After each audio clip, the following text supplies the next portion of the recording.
Iran ಮೇಲೆ Israel America ದಾಳಿ ಹೇಗಿದೆ? Operation epic fury. ಕೆರಳಿದ ಖಮೇನಿ ಪಡೆಯಿಂದಲೂ ಪ್ರತಿ ದಾಳಿ. ಮೂರನೇ ವಿಶ್ವ ಯುದ್ಧಕ್ಕೆ ಮುಂದೂಡಿ.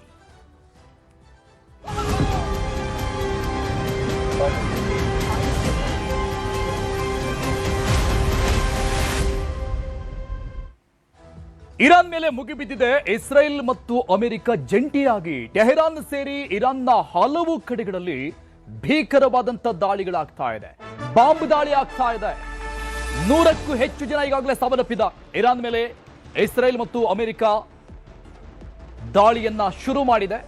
ಈಗಾಗಲೇ ರೆಡಿ ಆಗಿತ್ತು ಈ ಯುದ್ಧಕ್ಕಾಗಿ, ಕಾಯ್ತಾ ಇತ್ತು, ಡೇಟ್ ಫಿಕ್ಸ್ ಮಾಡ್ತಾ ಇತ್ತು, ಟೈಮ್ ಫಿಕ್ಸ್ ಮಾಡ್ತಾ ಇತ್ತು. ಇವತ್ತು ಕ್ಲಿಯರ್ ಆಗಿದೆ.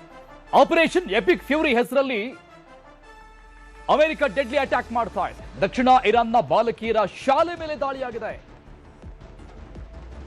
ಮಿನಾಬ್ ಹೆಸರಿನ ಶಾಲೆ ಮೇಲೆ ಮಿಸೈಲ್ ಬಿದ್ದಿದೆ.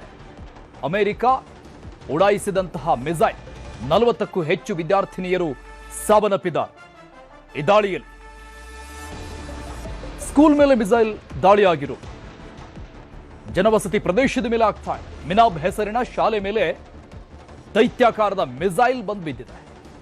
ಈ ದಾಳಿಯಲ್ಲಿ 40ಕ್ಕೂ ಹೆಚ್ಚು ವಿದ್ಯಾರ್ಥಿನಿಯರು ಮೃತಪಟ್ಟಿದ್ದಾರೆ. ಸೊ ಇದು ಯುದ್ಧದ ಭೀಕರತೆಯ ಅನಾವರಣ ಆಗ್ತಾ ಇರುವಂತದ್ದು. ನೋಡಿ, ದೃಶ್ಯದಲ್ಲಿ ನೋಡ್ತಾ ಇದ್ದೀವಿ. ಇರಾನ್ನ ಟೆಹರಾನ್ ನಗರದಲ್ಲಿ ಇರುವಂತಹ ಶಾಲೆ ಒಂದರ ಮೇಲೆ, ಮಿನಾಬ್ ಅನ್ನುವಂತಹ ಶಾಲೆ ಮೇಲೆ ದಾಳಿಯಾಗಿದೆ.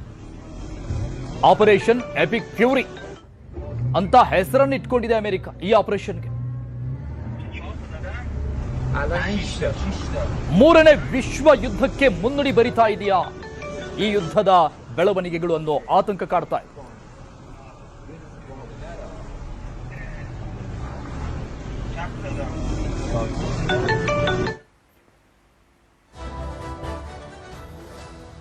ಇರಾನ್ನಿಂದ ಅಮೆರಿಕ ಸೇನಾ ನೆಲೆಗಳ ಮೇಲೆ ದಾಳಿ ಆಗ್ತಾ ಇದೆ. ಪ್ರತಿ ದಾಳಿ ನಾವು ಕೂಡ ಸುಮ್ಮನೆ ಕುಳಿತುಕೊಂಡಿಲ್ಲ ಅಂತ ಮಧ್ಯಪ್ರಾಚ್ಯದ 8 ದೇಶಗಳಲ್ಲಿರುವ ಸೇನಾ ನೆಲೆಗಳನ್ನ ಉಡಿಸ್ ಮಾಡ್ತಾ ಇದೆ ಇರಾನ್ ಕೂಡ. ಪ್ರತಿ ದಾಳಿ ಇರಾನ್ನಿಂದ ಅಮೆರಿಕ ಸೇನಾ ನೆಲೆಗಳ ಮೇಲೆ. ಅಮೆರಿಕದವರಿಗೂ ಕೂಡ ಮಿಸೈಲ್ಗಳನ್ನ ಹಾರಿಸುವಂತ ಶಕ್ತಿ ಇರಾನ್ಗೆ ಇಲ್ಲ ಅಂತ ಕಾಣಿಸುತ್ತೆ. ಆದ್ರೆ ಈಗ ತಾತ್ಕಾಲಿಕವಾಗಿ ರೆಡಿ ಮಾಡಿಕೊಂಡಿರುವಂತಹ ಸೇನಾ ನೆಲೆಗಳು, ಸೊ ಅಲ್ಲಿ ಇರಾನ್ ಟಾರ್ಗೆಟ್ ಮಾಡಿ ಹೊಡಿತಾ ಇದೆ. ಬಹ್ರೇನ್ ಸೇರಿದಂಗೆ 8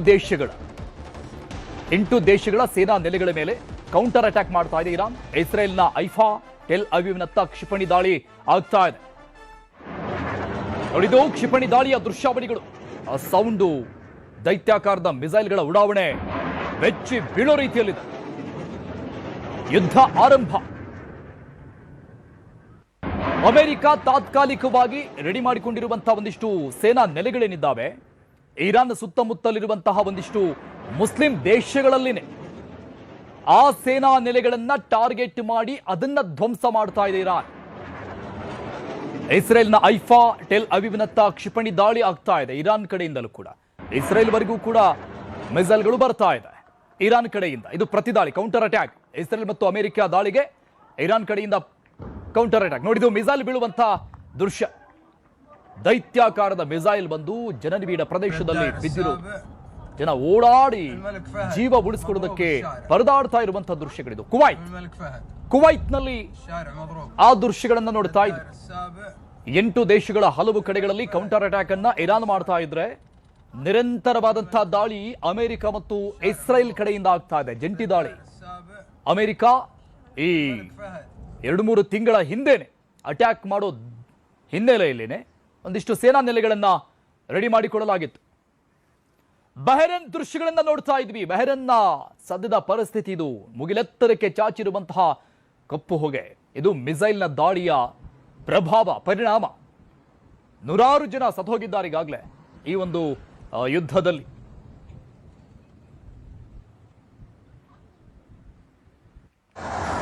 ನೋಡಿದು ಜೋರ್ಡಾನ್ ಮೇಲೆ ಆಗಿರುವಂತಹ ಇರಾನ್ ದಾಳಿ. ಇರಾನ್ ಕೂಡ ಸುಮ್ಮನೆ ಕುಳಿತುಕೊಂಡಿಲ್ಲ.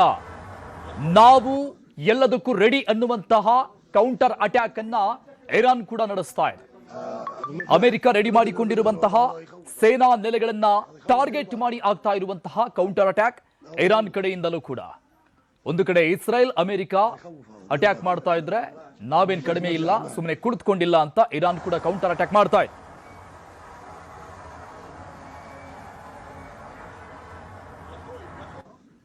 ಅಮೆರಿಕ ಉಡಾಯಿಸಿದಂತಹ ಮಿಸೈಲ್ಗಳನ್ನ ಇಸ್ರೇಲ್ ಕಡೆಗೆ, ಇಸ್ರೇಲ್ ಮಧ್ಯ ಭಾಗದಲ್ಲಿನೇ, ಜೋರ್ಡಾನ್ ಪ್ರದೇಶದಲ್ಲಿನೇ, ಆಕಾಶದಲ್ಲಿನೇ ಆ ಮಿಸೈಲ್ಗಳನ್ನ ಹೊಡೆದು ಉರುಳಿಸಿದ ಇಸ್ರೇಲ್. ಈಗ ನೋಡ್ತಾ ಇರುವಂತಹ ದೃಶ್ಯ ಇದು ಇಸ್ರೇಲ್ನ ಹೈಫಾ ನಗರದಲ್ಲಿ ದಾಳಿಯಾಗಿದೆ. ಇರಾನ್ ಬಿಟ್ಟಿರುವಂತಹ ಮಿಸೈಲ್ಗಳಿಂದ ಒಂದಿಷ್ಟು ಮಿಸೈಲ್ಗಳನ್ನ ಇಸ್ರೇಲ್ನ ಈ ಭದ್ರತಾ ಸಿಸ್ಟಮ್ ಏನಿದೆ ಸೊ ಅದು ಮಧ್ಯಭಾಗದಲ್ಲಿನೇ ತಡೆದು ಹೊಡೆದುರುಳಿಸುವಂತ ಕೆಲಸ ಆಗ್ತಾ ಇದೆ. ಇಸ್ರೇಲ್ನ ಜೆರುಸಲೇಂ ಅಲ್ಲಿ ಕೂಡ ಹೊಗೆ ಆಡ್ತಾ ಇರುವಂತ ದೃಶ್ಯ ನೋಡ್ತಾ ಇದ್ದೀವಿ. ಮುಗಿಲೆತ್ತರಕ್ಕೆ ಚಾಚಿರುವಂತಹ ಹೊಗೆ, ಜನನಿಬಿಡ ಪ್ರದೇಶಗಳನ್ನ ಟಾರ್ಗೆಟ್ ಮಾಡಿ ನಡೀತಾ ಇರುವಂತಹ ಮಿಸೈಲ್ ದಾಳಿಗಳಿದು.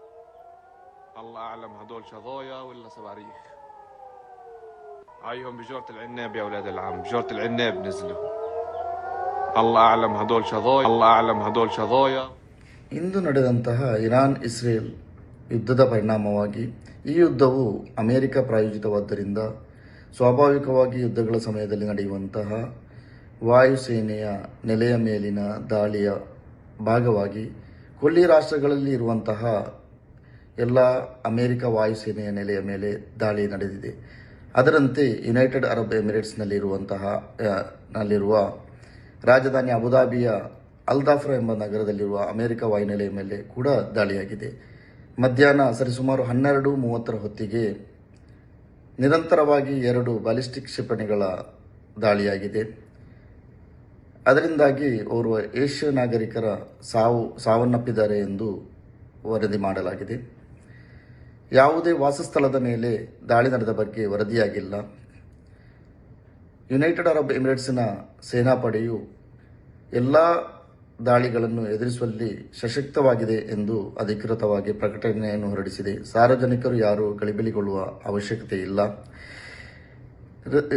ಅಬುದಾಬಿ ಇದು ಯುನೈಟೆಡ್ ಅರಬ್ ಎಮಿರೇಟ್ಸ್ನ ರಾಜಧಾನಿಯಾಗಿದ್ದು, ಅಬುದಾಬಿಯ ಹೃದಯ ಭಾಗದಿಂದ ಸರಿಸುಮಾರು 35ರಿಂದ 40 ಕಿಲೋಮೀಟರ್ ದೂರದಲ್ಲಿರುವ ಅಲ್ದಾಫ್ರಾ ಎಂಬಲ್ಲಿನ ವಾಯುನೆಲೆಯಲ್ಲಿ ನಡೆದಂತಹ ಈ ದಾಳಿಯಿಂದಾಗಿ ಸ್ಫೋಟಕ ಶಬ್ದಗಳು ಮತ್ತು ಗಾಳಿಯಲ್ಲಿ ಆಕಾಶದ ಮೇಲೆ ಹಾರುವಂತಹ ಹೊಗೆಯನ್ನು ಕಂಡು ಕೆಲವು ಸಾರ್ವಜನಿಕರು ಗಲಿಬಿಲಿಗೊಂಡಿದ್ದರು. ಆದರೆ ಸಾರ್ವಜನಿಕರು ಯಾವುದೇ ಗಲಿಬಿಲಿಗೊಳ್ಳುವ ಅವಶ್ಯಕತೆ ಇಲ್ಲ, ಎಲ್ಲರೂ ಸುರಕ್ಷಿತರಾಗಿದ್ದಾರೆ ಎಂದು ಅಧಿಕೃತ ಮೂಲಗಳು ವರದಿಯನ್ನು ಮಾಡಿದೆ.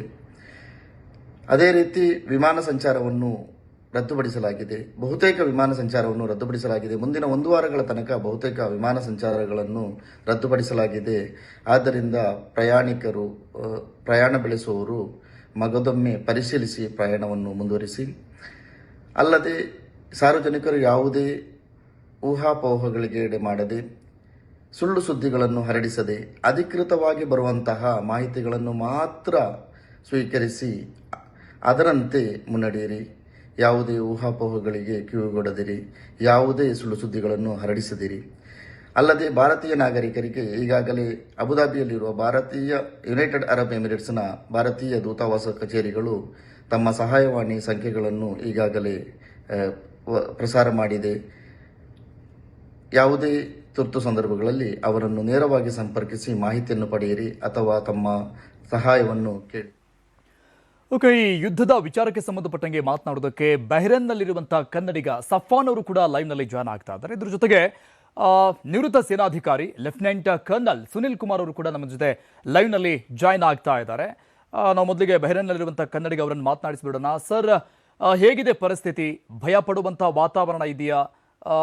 ಏನ್ ಅನಿಸುತ್ತೆ ತಮಗೆ ಸದ್ಯಕ್ಕೆ? ಆಕ್ಚುಲಿ ನಮ್ಗೆ ಒಂದು ವಾರದಿಂದ ಇಲ್ಲಿನ ಗವರ್ಮೆಂಟ್ ಇಂದ ನಮ್ಗೆ ಏನು ಅಲರ್ಟ್ ಮೆಸೇಜ್ ಗಳೆಲ್ಲ ಬರ್ತಾ ಇತ್ತು. ಮೊಬೈಲ್ಗೆ, ಎಲ್ಲರ ಮೊಬೈಲ್ಗೆ ಕೂಡ ಬರ್ತಾ ಇತ್ತು, ಈ ತರ ಆಗುವಂತ ಒಂದು ಸನ್ನಿವೇಶ ಇದೆ ಅಂತ ಹೇಳಿ. ಯಾಕಂದ್ರೆ ಬಹ್ರೈನ್ ಅಮೆರಿಕದ ಏನು ಇದು ಬೇಸ್ ಇರುವುದು ಬಹ್ರೈನ್ ಅಲ್ಲಿ ದೊಡ್ಡ ಮಟ್ಟದಲ್ಲಿ ಇದೆ, ಅಮೆರಿಕದ ಬೇಸ್. ಸೊ ಸೋಲ್ಜರ್ಸ್ ಅವರ ಶಿಪ್ ಗಳೆಲ್ಲ ಇರುವುದು ಇಲ್ಲೇ. ಸೊ ಅದೊಂದು ಕಣ್ಣು ನಮ್ಮ ಏನು ಇದು ಈ ಅಮೆರಿಕದ ಮೇಲೆ ಯಾವುದೆಲ್ಲ ದೇಶಕ್ಕೆ ದ್ವೇಷ ಇರುತ್ತೋ ಅವರ ಕಣ್ಣುಗಳೆಲ್ಲ ಫಸ್ಟ್ ಬೀಳೋದು ಗಲ್ಫ್ ರಾಷ್ಟ್ರದಲ್ಲಿರುವಂತಹ ಅವರ ಬೇಸ್ ಗಳ ಮೇಲೆ. ಸೊ ಹಾಗಾಗಿ ಇರಾನ್ ಸದಾ ಎಚ್ಚರಿಸುತ್ತಲೇ ಇತ್ತು, ಏನು ಅಮೆರಿಕಾಗೆ ನಮ್ಮ ಮೇಲೆ ಏನಾದ್ರೂ ದಾಳಿ ಮಾಡಿದ್ರೆ ನಾವು ಪ್ರತಿ ದಾಳಿ ಮಾಡ್ಲಿಕ್ಕೆ ರೆಡಿ ಇದ್ದೇವೆ ಅಂತ ಹೇಳಿ. ಹೌದು. ಸೊ ಹಾಗಾಗಿ ಅವರು ಇವತ್ತು ಮುಖ್ಯವಾಗಿ ಸೊ ಅವ್ರು ಅದನ್ನು ಹೇಳಿದ್ರು, ಎಚ್ಚರಿಕೆಯನ್ನು ನೀಡಿದ್ರು. ಇವತ್ತು ಬೆಳಿಗ್ಗೆ ನಾವು ಎದ್ದು ಒಂದು 10 ಗಂಟೆಗೆ ನೋಡುವಾಗ ನಮ್ಮ ಅಣ್ಣ ಇಲ್ಲಿದ್ದಾರೆ ಮಜೀದ್ ಬಾಯಿ ಕಲ್ಲಡ್ಕ ಅಂತ ಹೇಳಿ, ಅವರಿಗೆ ಒಂದು ಶಬ್ದ ಕೇಳಿ ನಾವು ಇದು ನಮ್ಮ ಫ್ಲಾಟ್ ಇಂದ ಹೊರಗೆ ಹೋಗಿ ನೋಡುವಾಗ ದೊಡ್ಡದಾಗಿರುವಂತಹ ಶಬ್ದ. ನಾವು ಆಕ್ಚುಲಿ ಇರುವುದು ಬಹರೇನ ಹೃದಯ ಭಾಗ, ಬಹರೇನ ಕ್ಯಾಪಿಟಲ್ ಮನಾಮದಲ್ಲಿ. ನಾವೊಂದು 12 ವರ್ಷಗಳಿಂದ ಬಹರೇನಲ್ಲಿದ್ದೇನೆ. ಸೊ ನೋಡುವಾಗ ನನ್ಗೆ ಒಂದು 2.5 ಕಿಲೋಮೀಟರ್ ಡಿಸ್ಟೆನ್ಸ್ ಇರೋದು ಬಹರೇನ್ ನಲ್ಲಿರುವಂತಹ ಅಮೆರಿಕಾದ ಬೇಸ್ಗೆ. ದೊಡ್ಡ ದೊಡ್ಡ ಮಟ್ಟದಲ್ಲಿ ಶಬ್ದ ಕೇಳಿತ್ತು, ಜನರೆಲ್ಲ ಓಡೋಡಿ ಬಂದ್ರು. ಸೊ ಆಕ್ಚುಲಿ ನಾವು ಫಸ್ಟ್ ಟೈಮ್ ಇಂತ ಒಂದು ಸಿಚುವೇಶನ್ ಫೇಸ್ ಮಾಡ್ತಾ ಇರೋದು. ಸೊ ಬಂದು ನೋಡುವಾಗ ದೊಡ್ಡ ಮಟ್ಟದ ಹೊಗೆ, ಮತ್ತೆ ನಮ್ಗೆ ಗೊತ್ತಾಯ್ತು ಕ್ಲಿಯರ್ಲಿ ಅಲ್ಲಿಗೇನೆ ಟಾರ್ಗೆಟ್ ಮಾಡಿ ಅವರು ಮಿಸೈಲ ಏನೋ ಬ್ಯಾಲಿಸ್ಟಿಕ್ ಏನೋ ಹೇಳ್ತಾರಲ್ಲ ಅದು ಹಾಕಿರೋದು ಅಂತ. ಅದು ಮತ್ತೆ ನಮ್ಗೆ ನ್ಯೂಸ್ ನಿಂದೆಲ್ಲ ಕನ್ಫರ್ಮ್ ಆಯ್ತು. ಹೆಗೇನ್ ಅವ್ರು ಆಗ್ತಾ ಇದ್ರು. ಬಹುಶಃ ಅಲ್ಲಿ ಇವಾಗ ಅಮೆರಿಕಾದವರು ಅಲ್ಲಿಂದ ಎಲ್ಲ ತೆರವುಗೊಂಡಿದ್ದಾರೆ, ಅವರು ಶಿಫ್ಟ್ ಆಗಿದ್ದಾರೆ ಅಂತ ಎನ್ನುವಂತ ಒಂದು ಮಾಹಿತಿ ಕೂಡ ಇದೆ. ಸೊ ಅಲ್ಲಿ ಕೂಡ ತುಂಬಾ ಮಂದಿ ಕೆಲಸದವರು ಇದ್ರು, ನಮ್ಮ ಮಂಗಳೂರು ಕಡೆಯವರಾಗಿರ್ಬೋದು, ಬ್ಯಾಂಗ್ಳೂರ್ ಕಡೆ, ಅವರೆಲ್ಲ ಇವಾಗ ಸೇಫ್ ಆಗಿದ್ದಾರೆ. ಆದ್ರೂ ಕೂಡ ನಮ್ಗೆಲ್ಲ ಈಗಲೂ ಕೂಡ ಒಂದು ಭಯ ಇದೆ, ಭಯ ಇದೆ. ಏನಂದ್ರೆ ನಾವು ನೋಡಿ ನಮ್ಮ ಕಣ್ಣೆದುರಲ್ಲೇ ಮಿಸೈಲ್ಗಳು ಬಂದು ಕೆಳಗಡೆ ಬೀಳುವಾಗ ಅದರ ವಿಜುವಲ್ಸ್ ಎಲ್ಲ ನಾನು ಕವರೇಜ್ ಮಾಡಿದ್ದೆ. ಸೊ ಇವಾಗ ಆಬ್ವಿಯಸ್ಲಿ ನಮ್ಗೆ ನಾವು ಅನಿವಾಸಿಗಳು, ನಾವು ಎಲ್ಲರಿಗೂ ಕೂಡ ಜೀವದ ಭಯ ಇರುತ್ತೆ. ಸೊ ಬಂದು ನಾವು ಹೊರಗಡೆ ಎಲ್ಲ ನೋಡುವಾಗ ಮಕ್ಕಳು ಮಹಿಳೆಯರೆಲ್ಲ ಏನು ಕಿರುಚಾಡ್ತಾ ಇದ್ರು. ಖಂಡಿತ ನಮ್ಗೆ ಈ ದೇಶದ ಮೇಲೆ ಈ ಕಂಟ್ರಿಯ ಮೇಲೆ ಇರುವಂತಹ ಭದ್ರತೆಯ ಮೇಲೆ ನಮ್ಗೆ ತುಂಬಾನೇ ವಿಶ್ವಾಸ ಇದೆ. ಅದಕ್ಕಿಂತ ಮಿಗಿಲಾಗಿ ನಮ್ಮ ದೇಶದ ಪ್ರಧಾನ ಮಂತ್ರಿಗಳು, ನಮ್ಮ ದೇಶದ ರಕ್ಷಣಾ ವ್ಯವಸ್ಥೆ ಏನಿದೆ ಅವರೆಲ್ಲ ನಮ್ಮ ಬಗ್ಗೆ ಕಾಳಜಿ ವಹಿಸ್ತಾರೆ ಅನ್ನುವಂತ ಒಂದು ನಂಬಿಕೆ ನಮಗೆ ಖಂಡಿತ ಇದೆ. ಈ ಮುಂಚೆ ಕೂಡ ನಿಮ್ಗೆ ಗೊತ್ತಿರ್ಬೋದು, ಪ್ರಪಂಚದ ಯಾವುದೇ ಮೂಲೆಯಲ್ಲಿ ಕನ್ನಡಿಗರು ಭಾರತೀಯರು ಸಿಲುಕಿದ್ರೆ ಅವರನ್ನು ಸೇಫ್ ಆಗಿ ಕರೆತರುವಂತಹ ವ್ಯವಸ್ಥೆಯನ್ನು ನಮ್ಮ ಏನು ಪ್ರಧಾನ ಮಂತ್ರಿ ನರೇಂದ್ರ ಮೋದಿ ಅವರು ಮಾಡಿದ್ದಾರೆ ಈ ಮುಂಚೆ ಕೂಡ. ಸೊ ಸದ್ಯ ಇಲ್ಲಿ ದೇಶವಾಸಿಗಳಿಗೆ ಏನು ಹಾನಿ ಆಗಂತ ಯಾವುದೇ ನ್ಯೂಸ್ಗಳು ಬರ್ತಾ ಇಲ್ಲ. ಮಾತ್ರ ಗಲ್ಫ್ ರಾಷ್ಟ್ರದಲ್ಲಿರುವಂತಹ ಎಲ್ಲಾ ಏನು ಬೇಸ್ಗಳ ಮೇಲೆ ಇವರು ದಾಳಿ ಮಾಡಿರುವುದಂತೂ ಖಂಡಿತ. ಸೊ ಅದು ಬಹಳಷ್ಟು ಹಾನಿಯಾಗಿದೆ ಅಂತ ಹೇಳುವುದು ಕೂಡ ಅದೊಂದು ವಾಸ್ತವದ ವಿಷಯ. ನಮ್ಗೆ ಬಹರೇನ್ ನಲ್ಲಿ ನಮ್ಮ 4th ಫ್ಲೋರ್ ಅಲ್ಲಿ ನಮ್ಮ ಫ್ಲಾಟ್ ಇರೋದು. ನಾವು 4th ಫ್ಲೋರ್ ಅಲ್ಲಿ ಮೇಲ್ಗಡೆ ಹೋಗಿ ನೋಡುವಾಗ ನಮ್ಗೆ ಮಿಸೈಲ್ಗಳು ಬಹರೇನ್ ನಿಂದ ಸೌದಿ ಅರೇಬಿಯಾ ಹಾದು ಹೋಗುವುದನ್ನು ನಮಗೆ ಕಾಣ್ಲಿಕ್ಕೆ ಸಾಧ್ಯ ಆಯ್ತು. ಸೊ ಭಯದ ವಾತಾವರಣ ಅಂದ್ರೆ ಇವಾಗ ನೋಡಿ, ಅದು ಎಕ್ಸಾಕ್ಟ್ಲಿ ಸ್ಥಳಕ್ಕೆ ಬಿದ್ರೆ ಅವರ ಟಾರ್ಗೆಟ್ ತಪ್ಪಿ ಬೇರೆ ಕಡೆ ಬೀಳುತ್ತೋ ಅಂತ ಹೇಳುವಂತ ಒಂದು ಭಯ, ಆತಂಕ ನಮಗೆ ಖಂಡಿತವಾಗಿಯೂ ಇದೆ. ಸೊ ಹಾಗಾಗಿ ನಾವು ಖಂಡಿತವಾಗಿಯೂ ನಾವು ಆತಂಕದಲ್ಲೇ ಇದ್ದೇವೆ.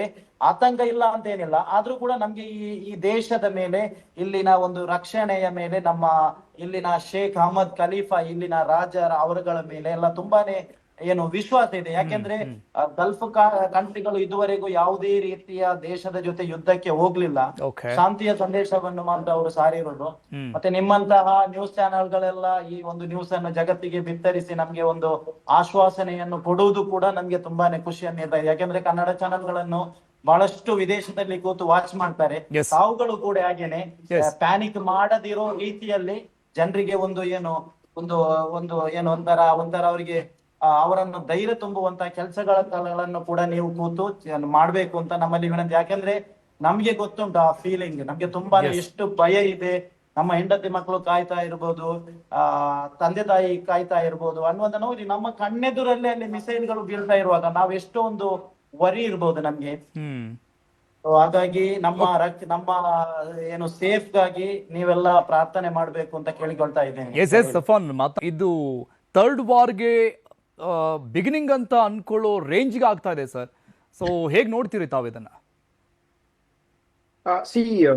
ಈಗ ಈ ಹಿಂದೆ ರಷ್ಯಾ ಮತ್ತೆ ಯುಕ್ರೇನ್ ಕಾನ್ಫ್ಲಿಕ್ಟ್ ಏನ್ ನಡೆದಿತ್ತು, ಆ ಒಂದು ಕಾನ್ಫ್ಲಿಕ್ಟ್ ನಡೆದಾಗ ಕೂಡ and last year Israel and Iran 10 days ಇದು ಏನ್ ನಡೆದಿತ್ತು, 12 days ವಾರ್ ಏನ್ ನಡೆದಿತ್ತು, ಅದು ಸ್ಟಾರ್ಟ್ ಆದಾಗ ಕೂಡ ಎಲ್ಲಾರು ಇದೇ ರೀತಿ ಹೇಳಿದ್ರು. ಅಂದ್ರೆ this is a prelude for, I mean this is how the third world war is going to start ಅನ್ನೋ ರೀತಿಲೇನೆ ಎಲ್ಲರೂ ಹೇಳ್ತಾ ಇದ್ರು. That is the first.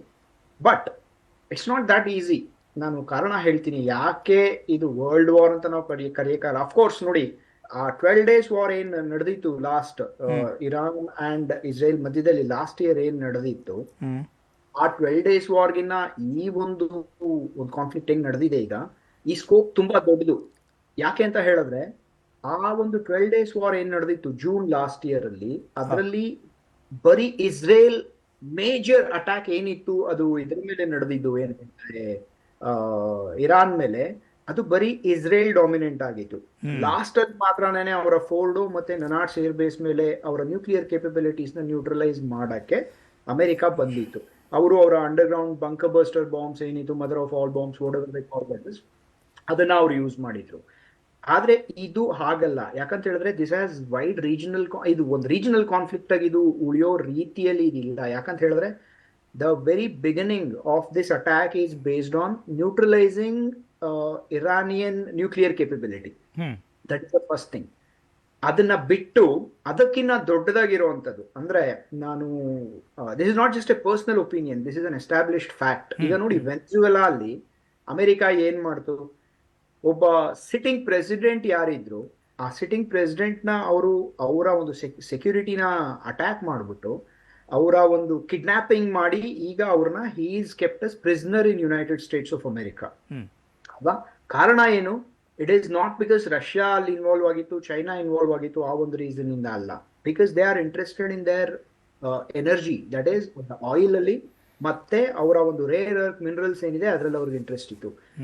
ಇವತ್ತಿನ ದಿನದಲ್ಲಿ Iran is one of the major producers of the global oil. We must accept this fact. America ಎಲ್ಲಿ attack ಮಾಡಿದ್ರು it will not go without a commercial interest. ಅವ್ರು ಹೇಳ್ತಿರ್ಬೋದು ರೆಜಿಮ್ ಚೇಂಜ್ ಮಾಡ್ತೀವಿ ಅಂತ. Yes, regime change is required activity that must happen. ಯಾಕಂತ ಹೇಳಿದ್ರೆ ಈಗ ಸ್ವಲ್ಪ ದಿನದ ಹಿಂದೆ ನೋಡಿದ್ರೆ, if reports are to be believed, ಎಷ್ಟು ಸತ್ಯ ಅಂತ ಗೊತ್ತಿಲ್ಲ. ಯಾಕಂತ ಹೇಳಿದ್ರೆ when war happens the first casualty is the truth. ಎಷ್ಟು ಸತ್ಯ ಅದ್ರಲ್ಲಿ ಎಷ್ಟು ಪ್ರಾಪಗೆಂಡಾ ಇದೆ ಅದು ಯಾರಿಗೂ ಅದು ಗೊತ್ತಿಲ್ಲ. ಬಟ್ ಅವರ ಒಂದು anti regime strikes, anti regime riots ಏನ್ ನಡೆದಿತ್ತು ಇರಾನ್ ಒಳಗಡೆ, ನಿಯರ್ ಅಬೌಟ್ 12,000 ಜನ ಇರಾನಿಯನ್ ಸಿಟಿಸನ್ಸ್ ಏನೇನೆ ಸತ್ತಿದ್ದಾರೆ. ಅದರಲ್ಲಿ ಅವರ ಗವರ್ಮೆಂಟ್ ಏನೇನೆ 12,000 ಜನನ ಸಾಯಿಸಿದೆ ಅಂತ ಒಂದು ರಿಪೋರ್ಟ್ ಇದೆ. ಸೊ ಎಲ್ಲರಿಗೂ ಗೊತ್ತಿರೋ ಇನ್ನೊಂದು ವಿಷಯ ಏನು ಅಂತ ಹೇಳಿದ್ರೆ, ಈ ಖಮೇನಿ ರೆಜಿಮ್ ಅಗೇನ್ಸ್ಟ್ ಆಗಿ ತುಂಬಾ ಒಂದು ಇದು ಏನ್ ಹೇಳ್ತಾರೆ ರಯಾಟ್ಸ್ ಒಳಗಡೆ ನಡೀತಾನೆ ಇದೆ, ಅದ್ರ ಒಳಗಡೆ ತುಂಬಾ ಪ್ರೊಟೆಸ್ಟ್ ನಡೀತಾನೆ ಇದೆ. This is not the first time. So ಈ ಒಂದು ರೀಸನ್ ಇಂದ ಅಫ್ಕೋರ್ಸ್ ಔಟ್ಲೈನ್ ಏನಿದೆ ಅದು ಬಂದ್ಬಿಟ್ಟು ನ್ಯೂಕ್ಲಿಯರ್ ಕೇಪಬಿಲಿಟಿನ ನಿರ್ನಾಮ ಮಾಡಬೇಕು ಅಂತ, ರೆಜಿಮ್ ಚೇಂಜ್ ಮಾಡಬೇಕು ಅಂತ. But let me tell you, ಒಂದ್ಸಲ ಖಮೇನಿ ಹೋದ ಅಂತ ಹೇಳಿದ್ರೆ ಅಲ್ಲಿ ಬಂದು ಕೂತ್ಕೊಳ್ಳೋದು ರೆಜಾ ಶಾ ಪಹಲವಿ. ಅವನು 1979 ನಲ್ಲಿ ಯಾವ ಒಂದು ರೆಜಿಮ್ ಇತ್ತು ಖಮೇನಿ ಬರಕ್ ಮುಂಚೆ, ಅಂದ್ರೆ ಈಗಿರೋ ಖಮೇನಿ ಅವ್ರ ಅಪ್ಪ ಬರಕ್ ಮುಂಚೆ ಯಾವ ಒಂದು ರೆಜಿಮ್ ಇತ್ತು, ಆ ರಾಜನ ಮಗಾನೇ ಈಗ ವಾಪಸ್ ಬಂದು ಕೂತ್ಕೋತಾನೆ. ಅವನೀಗ ಅಮೆರಿಕ ಅಲ್ಲಿ ಕೂತಿದ್ದಾನೆ. He is already attending American congressional briefs. So much of power and leverage that he holds. ಯಾವ ರೀತಿ ಯೂಸುಫ್ನ ಬಾಂಗ್ಲಾದೇಶಲ್ಲಿ ಕೂಡಿಸ್ತು ಶೇಖ್ ಹಸೀನಾನ ತೆಗೆದು ಅಮೆರಿಕ, ಅದೇ ರೀತಿಲಿ ಈಗ ರೆಜಾ ಶಾ ಪಹಲವಿನ ಕರ್ಕೊಂಡ್ಬಂದು ಇಲ್ಲಿ ಇರಾನ್ ಅಲ್ಲಿ ಕೂಡ್ಸುತ್ತೆ. ಕಾರಣ ತುಂಬಾ simple. So it means inner politics ಗಳು ಕೂಡ ರೀಸನ್ ಇದಕ್ಕೆ, ಈ ಯುದ್ಧಕ್ಕೆ. ಅದೇ reason, it is the reason. Of course C ಒಂದು ರೋಗ್ ನೇಷನ್ ಅಂತ ಹೇಳಿದ್ರೆ, C Iran is also a friendly nation of India. ಅವರ ಚಾಬಹಾರ್ ಪೋರ್ಟ್ ಅಲ್ಲಿ ನಮ್ಮ ಆಯಿಲ್ ಡಿಪೆಂಡೆನ್ಸಿ 20% ಇದೆ, ಅವರಿಂದ ನಮ್ಗೇನು ತೊಂದರೆ ಆಗಿಲ್ಲ. ಚಾಬಹಾರ್ ಪೋರ್ಟ್ ಗೆ ನಾವು $100 million ಇವತ್ತಿನವರೆಗೂ ಇಂಡಿಯಾ ಸ್ಪೆಂಡ್ ಮಾಡಿದೆ. ಈಗ if reports are to be believe, ಸ್ವಲ್ಪ ಹೊತ್ತು ಮುಂಚೆ ರಿಪೋರ್ಟ್ ಆಗ್ತಾ ಇತ್ತು ಚಾಬಹಾರ್ ಪೋರ್ಟ್ ಅಲ್ಲಿ ಕೂಡ ಎಕ್ಸ್ಪ್ಲೋಷನ್ಸ್ ಆಗಿದೆ ಅಂತ ಹೇಳ್ಬಿಟ್ಟು. That's besides the point. ಅದು ಬಿಟ್ಟು ನಾನು ಆಗ್ಲೇ ಹೇಳ್ದಂಗೆ ಕಮರ್ಷಿಯಲ್ ಇಂಟ್ರೆಸ್ಟ್ ಇಲ್ದಿರ ಅಮೆರಿಕ ಎಲ್ಲಿಗೂ ಹೋಗಲ್ಲ. ಈಗ ಖಮೇನಿನ ತೆಗೆದ್ರೆ ವಾಟ್ ನೆಕ್ಸ್ಟ್? ಖಮೇನಿ ಆದ್ಮೇಲೆ ಯಾರೋ ಒಬ್ರು ಬಂದು ಕೂತ್ಕೋಬೇಕಲ್ಲ ಅಲ್ಲಿ. ಈಗ ಅಮೆರಿಕ ಇಸ್ರೇಲ್ ಖಮೇನಿನ ತೆಗೆದ್ರು ಅಂತ ಹೇಳಿದ್ರೆ ಯಾರು ಬಂದು ಕೂತ್ಕೋತಾರೆ? ಯಾರು ಯಾರು ಅಮೆರಿಕನ್ ಸಪೋರ್ಟ್ ತಗೊಂಡಲ್ಲಿ ಬರ್ತಾರೆ ಅವರೇ ಕೂತ್ಕೋತಾರೆ. ಆಲ್ರೆಡಿ ಅವ್ರು ಅಲ್ಲಿ ರೆಜಾ ಶಾ ಪಹಲವಿ ರೆಡಿಯಾಗಿ ಕೂತಿದ್ದಾರೆ. Next he will be, you can say interim president or whatever, ನೀವೇನೇ ಹೇಳಿ. But Iranian oil and Iranian energy ಏನಿದೆ ಆ ಸೆಕ್ಟರ್ ನ ಕಂಪ್ಲೀಟ್ ಆಗಿ ಅಮೆರಿಕ ಕಂಟ್ರೋಲ್ ತಗೊಳುತ್ತೆ. And US is already a very big economic power. Yes. And imagine 20% of the global oil resource, energy resource ಮತ್ತೆ America ಕೈ ಸೇರ್ತು ಅಂತ ಹೇಳಿದ್ರೆ ಇನ್ನೆಷ್ಟು ದುಡ್ಡು ಅವ್ರ ಹತ್ರ ಹೋಗ್ಬೇಡ.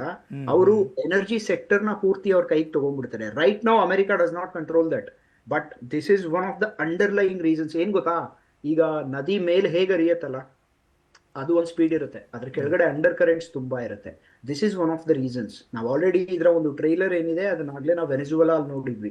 This is another reason why it is happening. And energy sector ನ ಕಂಟ್ರೋಲ್ಗೆ ಯಾರು ತಗೋತಾರೆ, ಯಾರು ಎನರ್ಜಿ ಸೆಕ್ಟರ್ ನ ಗ್ಲೋಬಲಿ ಕಂಟ್ರೋಲ್ ಮಾಡ್ತಾರೆ, they are the super powers.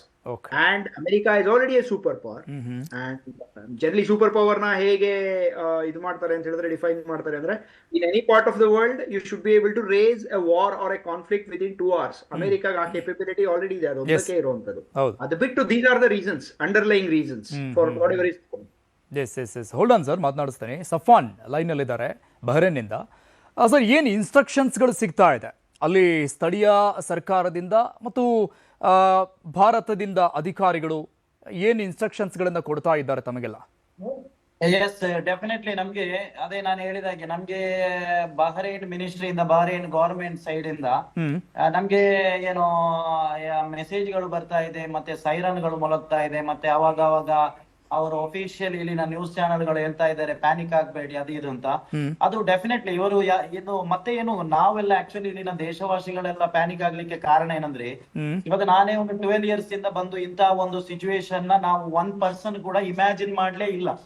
ಇವನ್ ಯಾರಾದ್ರೂ ಎಲ್ಲಾ ನ್ಯೂಸ್ ಚಾನೆಲ್ಗಳು ಕೂಡ ನಾಳೆ ಬಹರೇನ್ಗೆ ಮಿಸೈಲ್ ಆಗ್ತಾರೆ ಅಂತ ಹೇಳಿದ್ರು ಕೂಡ ಅದನ್ನು ನಂಬುವಂತ ಪರಿಸ್ಥಿತಿಯಲ್ಲಿ ಈ ದೇಶವಾಸಿಗಳು ಇರಲ್ಲ. ಯಾರಂದ್ರೆ ಇಲ್ಲಿನ ರಾಜರುಗಳು ಎಲ್ಲಾ ದೇಶದವರ ಜೊತೆ ಬಹಳಷ್ಟು ಆತ್ಮೀಯತೆಯನ್ನು, ಸಂಬಂಧವನ್ನು ಹೊಂದಿರುವವರು. ಅದು ಮಾತ್ರ ಅಲ್ಲ, ಮತ್ತೊಂದು ನಮ್ಗೆ very as A proud of Indian ನಾನು ಹೇಳೋದೇನಂದ್ರೆ, ನಮ್ಗೆ ಏನೇ ಇಲ್ಲಿನ ಒಂದು ಸಣ್ಣ ಪರಿಸ್ಥಿತಿ ಆದ್ರೂ ಕೂಡ ನಮ್ಮ ಪ್ರೈಮ್ ಮಿನಿಸ್ಟರ್ ಅವರು ಇಮಿಡಿಯೇಟ್ಲಿ ಏನು ಅವರು ಇಲ್ಲಿನ ರಾಜರ ಜೊತೆ ಮಾತನಾಡಿ ಇಲ್ಲಿನ ನಮ್ಮ ಇಂಡಿಯನ್ಸ್ಗೆ ಏನು ಬೆಲ್ಲ ಬೇಕೋ ಅದನ್ನು ಮಾಡುವುದು ಮುಂಚೆನೂ ಕೂಡ ಮಾಡಿದ್ದಾರೆ, ಇವಾಗ್ಲೂ ಕೂಡ ಮಾಡ್ಬೋದು ಅಂತ ಹೇಳುವಂತಹ ವಿಶ್ವಾಸ ಇದೆ. ಅಟ್ ದ ಸೇಮ್ ಟೈಮ್ ಇಲ್ಲಿ ಬಹರೇನ್ನಲ್ಲಿರುವಂತಹ ಭಾರತೀಯ ರಾಯಭಾರಿ ಏನಿದೆ, ಇಂಡಿಯನ್ ಅಂಬಾಸಿಡರ್, ಅವರು ಕೂಡ ಹಾಗೇನೆ ತುರ್ತು ಸಹಾಯವಾಣಿಯನ್ನು ಕೂಡ ತೆರೆದಿದ್ದಾರೆ. ಸೊ ಜನರು ಯಾರು ಭಯಭೀತರಾಗಬೇಡಿ ಅಂತ ಹೇಳು ತಿಳಿದಿದ್ದಾರೆ, ಏನು ನಮ್ಗೆಲ್ಲ ತಿಳಿಸಿದ್ರು. ಅದು ಮಾತ್ರ ಅಲ್ಲ, ನಮ್ಗೆ ಮತ್ತೊಂದು ವಿಶ್ವಾಸ ಏನಂದ್ರೆ, ಆಕ್ಚುಲಿ ಇವರು ಹೇಳಿದಾಗೆ ಅವರ ವರ್ಣನೆ, ಅವರ ಒಂದು ದೂರದೃಷ್ಟಿ ಬಹಳ ಚೆನ್ನಾಗಿತ್ತು ಇವಾಗ ಮಾತನಾಡಿದವರು. ಆಕ್ಚುಲಿ ಇರಾನ್ ಆಕ್ಚುಲಿ ಏನು ಟಾರ್ಗೆಟ್ ಮಾಡುವುದು ಯಾವ ಗಲ್ಫ್ ಕಂಟ್ರಿಯನ್ನು ಅಲ್ಲ, ಗಲ್ಫ್ ಕಂಟ್ರಿಯಲ್ಲಿ ಅಮೆರಿಕಾದ ಅವರ ಏನು ಅಟ್ಯಾಕ್ ಮಾಡ್ತಾರೆ ಅಂತ ಅವ್ರು ಅದನ್ನು ಕೂಡ ಹೇಳಿದ್ದಾರೆ. ಅವ್ರ ಅಫಿಷಿಯಲ್ ಪೇಜ್ ಅಲ್ಲಿ ಹೇಳಿದ್ದಾರೆ, ಬಹರೇನ್ನ ಯಾವುದೇ ದೇಶವಾಸಿಗಳಿಗೆ, ಯಾವುದೇ ಕಂಟ್ರಿ ಅವರಿಗೆ ಕೂಡ ನಾವು ಅಟ್ಯಾಕ್ ಮಾಡುವುದಲ್ಲ, ಬಟ್ ನಮ್ಮ ಭೂಪ್ರದೇಶವನ್ನು ಅವರು ದಾಳಿ ಮಾಡಿದಾಗ ನಾವು ಸುಮ್ಮನಿರ್ಲಿಕ್ಕೆ ಸಾಧ್ಯ ಇಲ್ಲ ಅಂತ ಹೇಳಿ ಅವ್ರು ಇದ್ ಮಾಡಿರೋದು. ಮತ್ತೆ ಆಲ್ಮೋಸ್ಟ್ ನಾವೆಲ್ಲ ಸೇಫ್. ಮತ್ತೆ ನಾವು ಇವಾಗ ರಂಜಾನ್ ತಿಂಗಳು ಆಕ್ಚುಲಿ ಇನ್ನೊಂದು ವೆರಿ ಹೇಳಲೇಬೇಕಾದ ವಿಷಯ, ನಾವು ರಂಜಾನ್ಗೆಲ್ಲ ಇಫ್ತಾರ್ ಮಾಡ್ಲಿಕ್ಕೆ ತುಂಬಾನೇ ಫುಡ್ ಎಲ್ಲ ರೆಡಿ ಮಾಡ್ತೇವೆ ಡೈಲಿ.